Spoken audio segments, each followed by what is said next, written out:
Gracias a Laboratorios Britannia, estamos aquí luego del Simposio de Ciencia Ciudadana sobre Resistencia Antimicrobiana para compartirles quiénes somos y por qué estamos trabajando en este tema.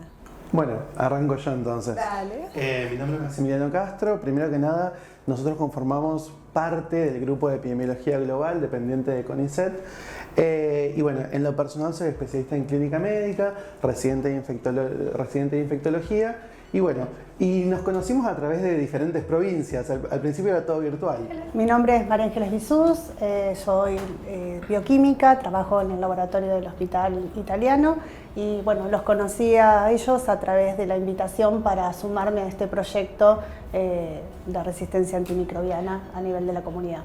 Yo soy Silvana Figar, soy médica, especialista en medicina interna y en epidemiología y también posteriormente hice un doctorado en ciencias sociales para entender esta complejidad que tiene hoy atender la salud desde una mirada bien sistémica y bien integral. Participo aquí en el Hospital Italiano también coordinando el área de investigación en salud poblacional con el CONICET.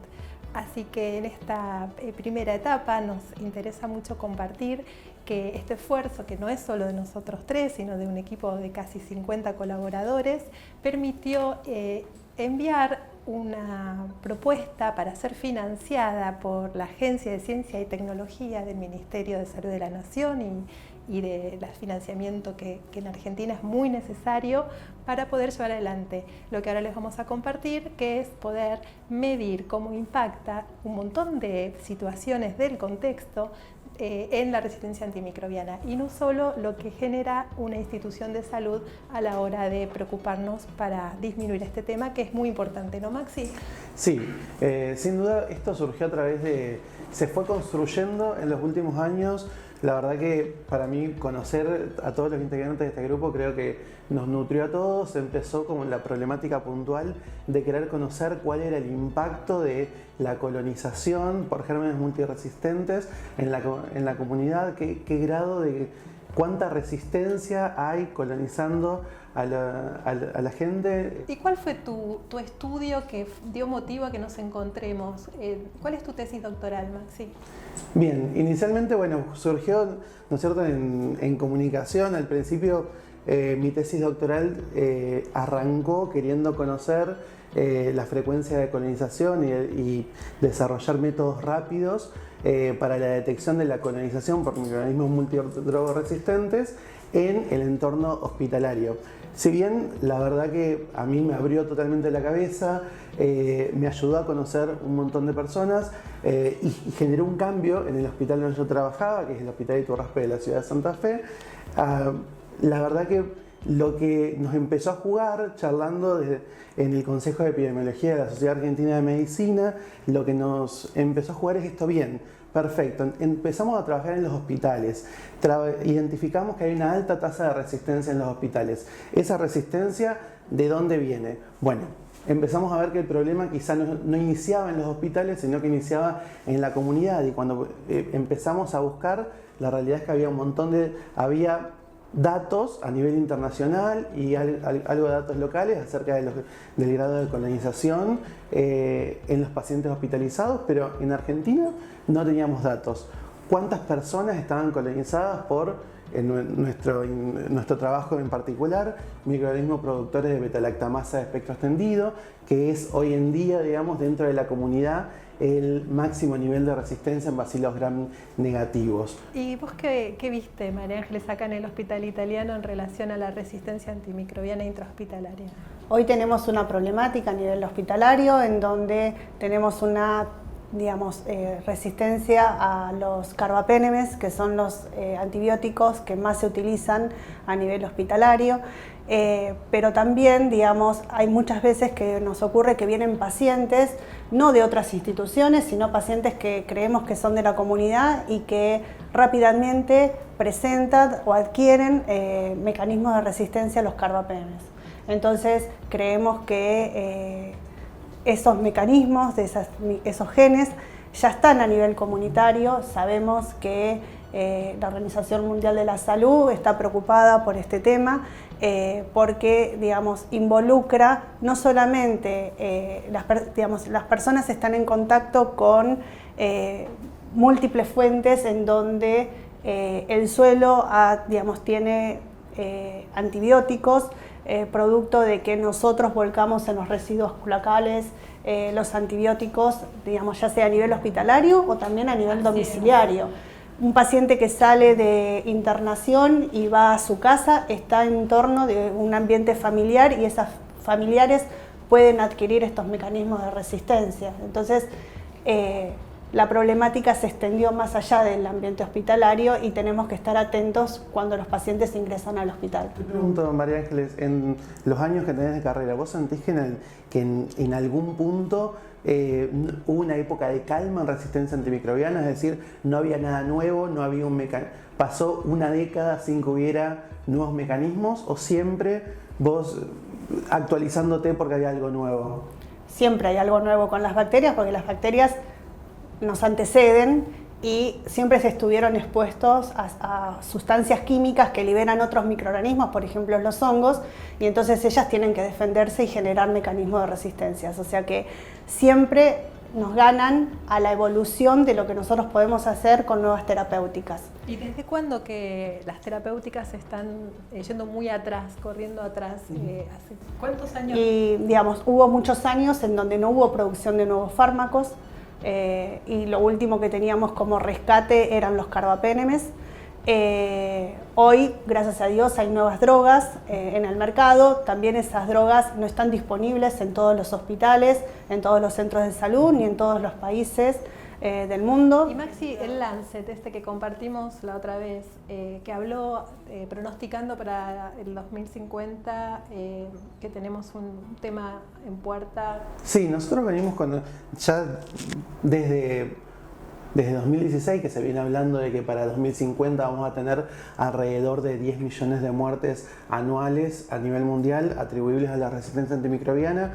Lo que cambió con este último Lancet, artículo de Lancet que salió en 2024, es que hicieron una nueva proyección y encontraron que, si bien para 2050 no estiman que post-pandemia haya un número mayor de mortalidad, pero sí que hubo que esos 10 millones que ya son trágicos, ¿no es cierto?, para 2050, no se inflaron aún más, por suerte, pero lo malo es que parecería ser que estamos transicionando epidemiológicamente y Argentina estaría dentro de uno de los países con mayor mortalidad atribuible a nivel global, en conjunto con algunos países de Asia, como ser la India, cuando hace más de 30 años la mayor mortalidad atribuible estaba en África. Por eso decimos en epidemiología que esta es una de las epidemias silentes, invisibilizadas, que en este progreso podrían llevarnos a una etapa pre-antibiótica que sería muy, muy drástica, ¿no?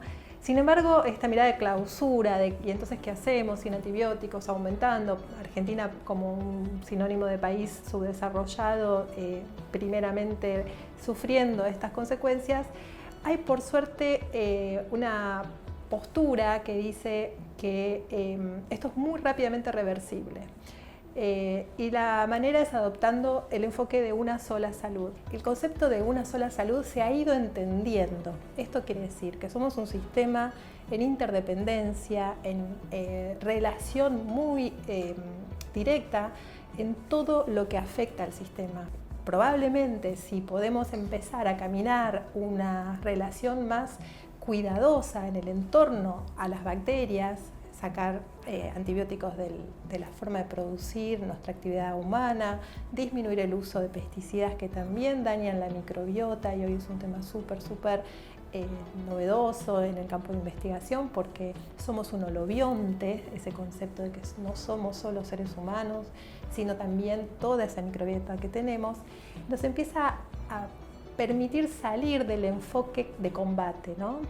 Que si bien lo tenemos que tener, la ciencia y tecnología hoy es súper potente tanto para seguir produciendo nuevos antibióticos, antimicrobianos en general, pero también para producir todas aquellas tecnologías que van a la remediación. Por eso dije, esto es muy rápidamente reversible y eso hace que estemos hoy acá pensando creativamente, que es la capacidad que tenemos muchas veces en la investigación, de qué manera podemos generar evidencia científica y tecnología desde el otro paradigma, que es más un paradigma que propone disminuir un contexto agresivo para que las bacterias que rápidamente se hicieron resistentes ya no compartan más esa información genética porque no la necesitan. Entonces vuelven a ser menos resistentes. De hecho, cuando uno deja de utilizar un antibiótico, antibióticos por ejemplo como el colistin, como la fosfomicina, que son antibióticos que se dejaron de usar por mucho tiempo porque las bacterias eran más sensibles a drogas que empezaron a surgir en la modernidad. Digamos, las bacterias se volvieron sensibles a esas drogas, dejaron de expresar esos mecanismos de resistencia porque no tenían contra quién actuar. Entonces, si logramos disminuir el consumo de antibióticos a nivel hospitalario, a nivel del consumo, digamos, en nuestras casas, sin una prescripción médica, a nivel de utilizarlo como proactivo del desarrollo de los animales, las bacterias van a entender de que no las estamos presionando y entonces de esa manera vamos a bajar el nivel de presión y las bacterias se van a volver más sensibles a las drogas. Creo que como una reflexión, ¿no? Cuando uno empieza a transitar este camino de una sola salud, que creo que al menos yo lo fui transitando en grupo, con el Consejo de Epidemiología y después con lo que se convirtió en el grupo de Epidemiología Global, esto de uno empieza a transitar y empieza a entender que esa idea que tenemos los que trabajamos, los que empezamos nuestras carreras como hospitalistas, esto de ir apagando los incendios, siempre yendo por detrás de una catástrofe nueva, de una resistencia nueva, de algo que hay que combatir. Bueno, cuando uno entiende que uno cambia la idea, bueno, sin duda te ayuda a pensar diferente y también te abre la cabeza y uno empieza a encontrar que otra gente piensa igual, que empieza a pensar la resistencia antimicrobiana nuevamente como un proceso evolutivo, como un proceso ecológico de interacción continua de las bacterias con los seres humanos. Y a mí me parece, último y ahí le paso el micrófono, la verdad que cuando nosotros arrancamos a charlar esto hace más de 2 años, ¿no? Hace alrededor de 2 años, parecíamos, algunas personas con las que hablaba, parecíamos fuera de agenda, estábamos hablando de beta-lactamasa de espectro extendido, que era algo que ya había quedado, que era la resistencia del pasado, porque estábamos todos ya embarcados en las carbapenemasas, que era lo último, y la nueva carbapenemasa. Estamos en la doble y en la triple carbapenemasa. Exactamente, y de repente el año pasado la Organización Mundial de la Salud reposiciona y pone a los enterobacteriales productores de beta-lactamasa de espectro extendido, los pone entre los 4 patógenos prioritarios porque entiende que es un medidor de la resistencia y es lo que está fogoneando la resistencia a nivel global. Y como decíamos, nuestra investigación utiliza multidisciplina y va a trabajar en ese campo validando tal vez un kit diagnóstico de estas beta-lactamasas para tener en la comunidad, porque por ahí no lo dijimos, pero es importante remarcarlo. El 70% del uso de los antibióticos se usa en esta actividad que dijimos más ganadera y también de agricultura, porque sabemos que, por ejemplo, el glifosato inhibe la síntesis de aminoácidos aromáticos de nuestra microbiota, entonces también mata nuestra flora más saludable.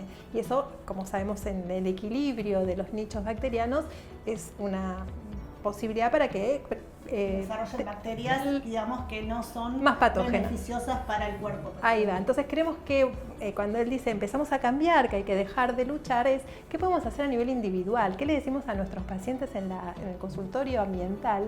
Y es la verdad que de salir de esa sensación de burnout, decimos los médicos, que no tenemos que decirte más que otro antibiótico, es increíble, hay que reconocer, hay un grupo que trabaja en la Universidad de La Plata y que acá ya ha venido, que es cómo acompañamos con los probióticos a la microbiota y cómo construimos, como decía, nueva ciencia y tecnología que empiece a ayudar a estas bacterias.